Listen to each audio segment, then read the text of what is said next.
কুষ্টিয়া সীমান্তে অভিযান চালিয়ে বিপুল পরিমাণ ভারতীয় মাদকদ্রব্য উদ্ধার করেছে border guard Bangladesh BGB. Kushtia Daulatpur থেকে আব্দুল আলিম সাচ্চুর প্রতিবেদনে দেখুন বিস্তারিত।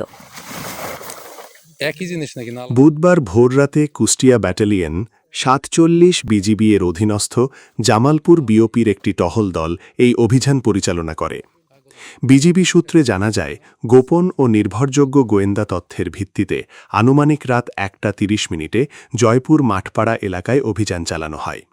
এ সময় সীমান্ত থেকে প্রায় ৫০০ গজ বাংলাদেশের অভ্যন্তরে পরিত্যক্ত অবস্থায় ৬৭ বোতল কোডিন ফসফেট ও ট্রিপোরিডিন হাইড্রোক্লোরাইড সিরাপ এবং ৮২ বোতল কোলিনথোস্ক্রেট ও ক্লোরফেনিরামিন মেলিয়েট সিরাপ উদ্ধার করা হয়। উদ্ধারকৃত মাদকদ্রব্যের আনুমানিক সিজার মূল্য ৫৯,৬০০ টাকা বলে জানিয়েছে বিজিবি। বিজিবি আরও জানায়, সীমান্ত এলাকায় মাদক ও চোরাচালান প্রতিরোধে তারা জিরো টলারেন্স নীতি অনুসরণ করছে। দেশের যুব সমাজকে মাদকের ক্ষতিকর প্রভাব থেকে রক্ষা এবং জাতীয় নিরাপত্তা নিশ্চিত করতে এ ধরনের অভিযান ভবিষ্যতেও অব্যাহত থাকবে।